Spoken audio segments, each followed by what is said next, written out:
So yeah, I'm just doing some videos about pain management problems in Bedford for definite, and Goldington, and opiate stigma mainly has come from America, and people do not realise that although there are millions of drug addicts around the world, to conflate a drug addict with a chronic pain patient. So I have experienced opiate stigma in 2 occasions in my 21-year history. One was mentalised based therapy at Unity House on Crozier Street, a part of East London NHS Foundation Trust, in 2014.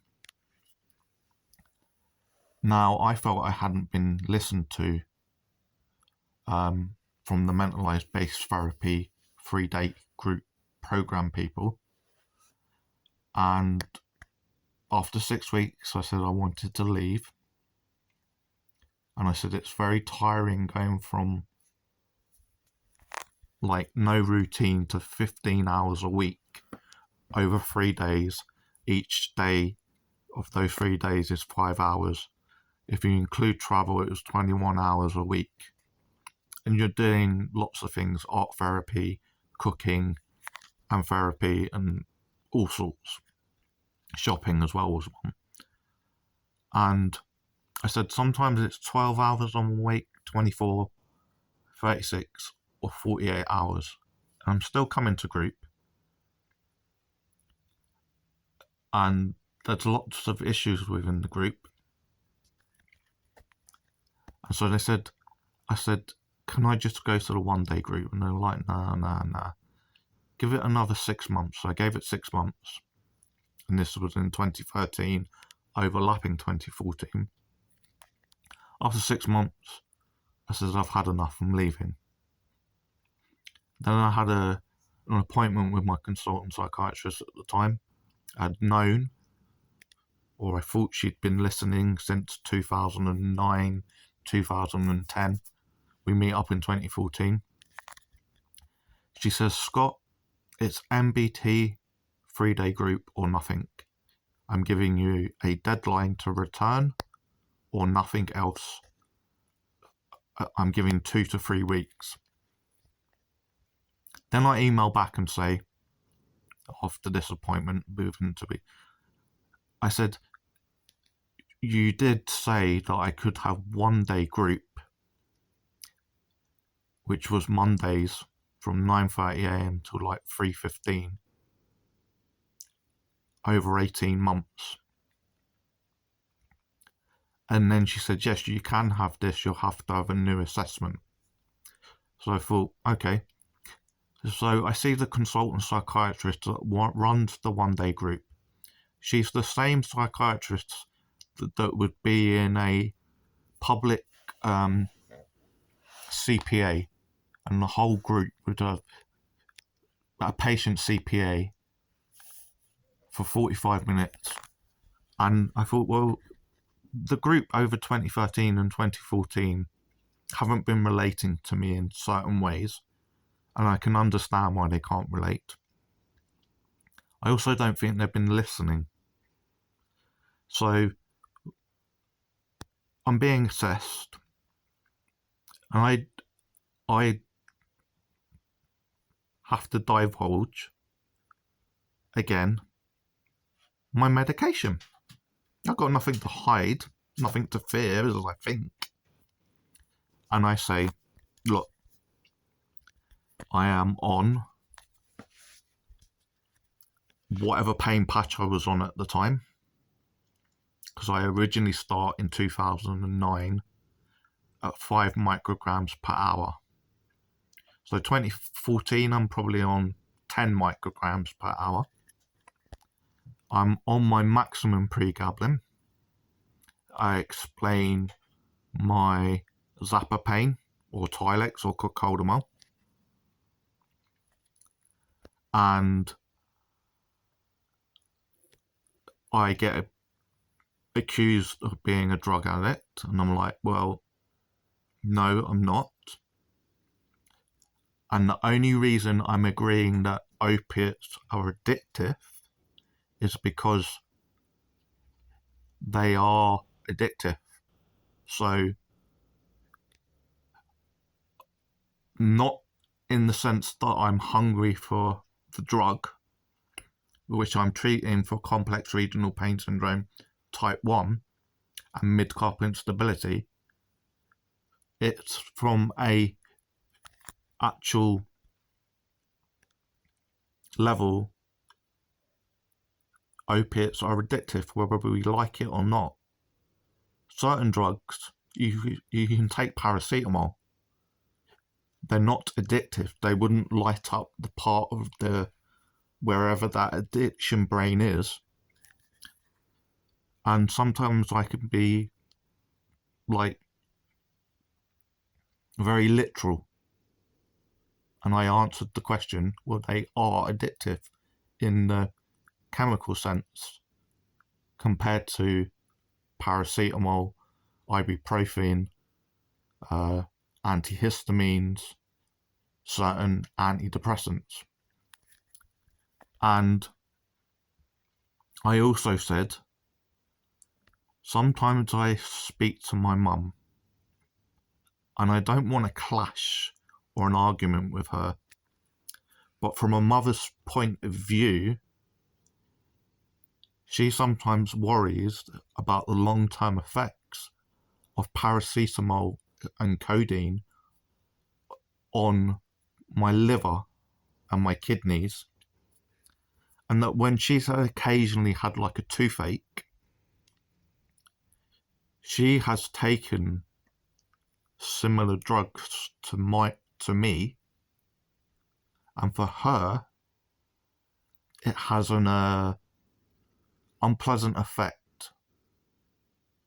And I don't want to make an argument of it, so as I'm with a psychiatrist and I'm got interpersonal communication problems, I'm just saying, like, how do we approach someone to say, mother, you know I've got complex renal pain syndrome, you know I take them, my liver and kidney are fine, I don't get the same effect as you do. And so the psychiatrist adds all this up, and she goes, you're barred from therapy until you sort out your addiction. And I'm like, right, okay. She said, you didn't tell us about this from the beginning. I'm like, if you won't legally allow me access to my notes, I can't prove or disprove this either way. Yet I've never hidden my painkillers. I've never hidden complex regional pain syndrome type 1. In fact, I'd been talking about it for the last bloody 6 months in mentalised-based therapy. I'd also been talking about it in psychodynamic therapy, 2010 to 2012. I'd also been talking about it in cognitive behavioural therapy, 2009 or 2008 to 2010, I don't remember. Never hid my pain drugs. Never hid when my pregabalin went up. Never hid my pain patches when they went up. Never restricted the GP or East London Foundation Mental Health Services contacting a pain specialist, hand surgeon, or physiotherapist, or asking for direct copies of my letter. So in this appointment, I think it's September 2014, she says, I want to know where your pain specialist is, what hospital. I said, that's fair, and I'll write to your GP. I said, that's fair as well. I tell her where my pain specialist should be contacted. I said, Bart's NHS Hospital.